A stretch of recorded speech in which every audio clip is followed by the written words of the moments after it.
आज आपके साथ मैं शेयर करने जा रहा हूँ एक बहुत ही इंटरेस्टिंग स्टोरी। 3 महीने पहले मेरे पास एक लड़की आती है, नेहा नाम की। वो जबलपुर की रहने वाली है और उसकी शादी 1 साल पहले हुई। शादी से पहले उसकी लाइफ परफेक्टली बैलेंस थी, बट शादी होने के बाद धीरे धीरे उसको करियर इश्यूज आने लगे, उसकी फैमिली में टर्बुलेंसेस आने लगे और उसे मॉनेटरी टर्म्स में काफ़ी लॉसेस हुए। जब मैंने उसका चार्ट चेक किया तो उसकी कुंडली में ऐसा कोई भी प्लेसमेंट नहीं था जो उसको ऐसे इफेक्ट्स दे सकता था। तो मैंने उनके पति का चार्ट देखा और पाया पितृदोष। यस, नेहा जिस घर में गई थी उसमें पितृदोष था। और आज मैं बात करने वाला हूँ पितृदोष के बारे में ही। ये कैसे उत्पन्न होता है, ये क्या होता है, पितृ कौन होते हैं और इसके सर्वश्रेष्ठ उपाय भी। सबसे पहले समझते हैं पितृ क्या होते हैं। पितृ मतलब हमारे ही फैमिली मेंबर्स जो गुजर चुके हैं, जिनकी डेथ हो गई है, जिनको मोक्ष प्राप्ति नहीं हुई और उनकी आत्मा पितृ योनि में चली गई। वैदिक ग्रंथों में पितरों को एक डिवाइन एनर्जी माना गया है, डिवाइन फॉर्म माना गया है, जो कि मनुष्यों और देवताओं के बीच में लाया करते हैं। और ये पितृ अक्सर पितृलोक और पृथ्वीलोक के बीच में भ्रमण करते रहते हैं। अब मैं आपको बताता हूँ पितृ कैसे बनते हैं। जब किसी भी फैमिली के किसी मेंबर की डेथ हो जाती है, अनसर्टेन डेथ, और उनकी आत्मा संतुष्ट नहीं होती, उनका ठीक से पिंडदान नहीं होता और उनको मोक्ष प्राप्ति नहीं होती, तब जाके उनको पितृ योनि मिलती है। अब बात करते हैं पितृदोष के बारे में। पितृदोष कैसे बनता है? जब आप ही का कोई फैमिली मेंबर्स या फोरफादर्स या फिर ग्रैंडफादर, इररिस्पेक्टिव ऑफ जेंडर, किसी की भी डेथ हुई हो और उनको पितृ योनि मिल गई हो और पितृ योनि में होने के बाद भी वो संतुष्ट नहीं हो पाते, जब उन्हीं के फैमिली मेंबर्स उनको ठीक से नहीं मानते या उनको ठीक से पूछते नहीं है, पितरों का अनफुलफिल्ड कर्मा डेट बन के, ऋण बन के उनके वंशजों पे आता है, जो कि वंशजों को दान पुण्य करके, धर्म कर्म करके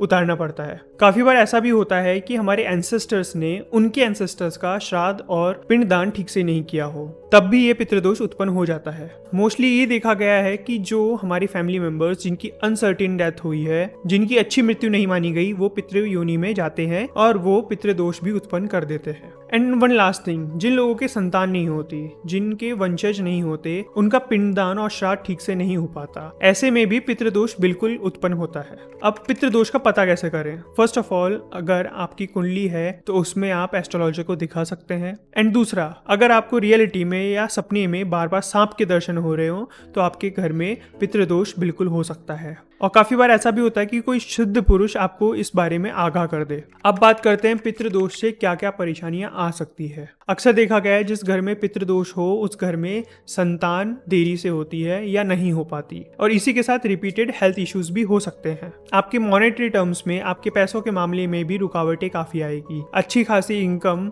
आपकी रुकने लग जाएगी, आपको सडन लॉसेस का सामना भी करना पड़ सकता है। देन शादी के अंदर भी आपको रुकावटें देखने को मिल सकती है या फिर आपके मैरिज में इश्यूज भी क्रिएट हो सकते हैं। एंड आपको सपनों में पितरों के दर्शन भी हो सकते हैं। मींस आपकी फैमिली में किसी की डेथ हुई, उसके दर्शन बार बार हो सकते हैं। अब जानते हैं पितृपक्ष क्या होता है, श्राद्ध क्या होते हैं, जो कि अभी चल रहे हैं। पितृपक्ष के 16 दिन का समय होता है, जो कि हर साल भाद्रपद पूर्णिमा के अगले दिन से अश्विन अमावस्या तक मनाया जाता है। इस पीरियड को श्राद्ध पक्ष भी बोला जाता है। विश्वास और मान्यता ये है कि इस पीरियड के अंदर हमारे पितृ पितृलोक से धरती पे आते हैं और श्राद्ध, तर्पण और पिंडदान को ग्रहण करते हैं। अब मैं बात करता हूँ ये पितृपक्ष मनाया क्यों जाता है। अगर श्राद्ध और तर्पण इन दिनों में करवाया जाए तो पितरों की आत्मा को संतुष्टि मिलती है, उन्हें मोक्ष की प्राप्ति होती है। इसी से जुड़ी एक पौराणिक कहानी है।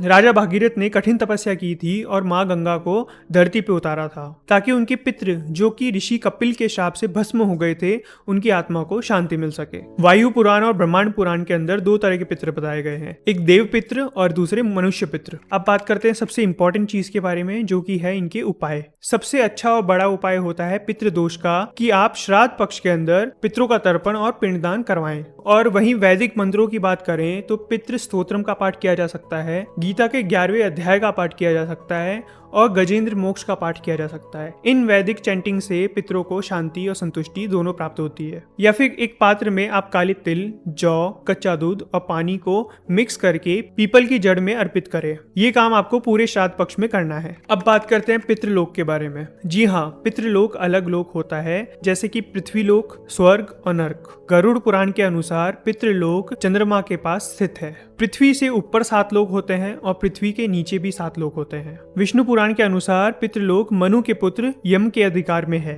यह यम का मतलब है यमराज, जो कि पितृलोक के अधिपति हैं। पितृलोक पृथ्वी के जस्ट ऊपर वाला लोक है, जो कि ना पूरा पृथ्वी लोक है ना ही पूरा स्वर्ग है। ये उनके बीच का इंटरमीडिएट रियल्म है। अब लास्ट और मोस्ट इंपॉर्टेंट थिंग, पितरों का शरीर के अंदर आना। जी हाँ, ये डिवाइन एनर्जीज, डिवाइन सोल्स इंसान को पजेस करती हैं, but not in a bad way. ये पितृ अपने ही परिवार के किसी पर्सन या फिर उससे कनेक्टेड पर्सन को पजेस करते हैं, और पजेस करने के कुछ कारण होते हैं, जैसे कि पितृ अपना कोई मैसेज अपने परिवार वालों तक पहुंचाना चाहते हैं, या फिर परिवार वालों से उनको कनेक्ट करना होता है। और अक्सर देखा गया है कि पितृ दूसरों के शरीर में इसलिए भी आते हैं कि उनको सोसाइटी को अच्छी राह दिखानी होती है। और आज का वीडियो एंड करते हुए मैं आपको बताना चाहता हूँ कि पितृ एक डिवाइन एनर्जी है, डिवाइन फोर्स है। आपको उन्हें समझना चाहिए। ऋग्वेदा और अथर्ववेदा में कहा गया है कि पितृ मनुष्यों के रक्षक होते हैं और देवताओं के मार्गदर्शक, और इसी के साथ पितरों को इंद्र का भी नेता बताया गया है। तो आज का वीडियो एंड करते हैं। राधे राधे।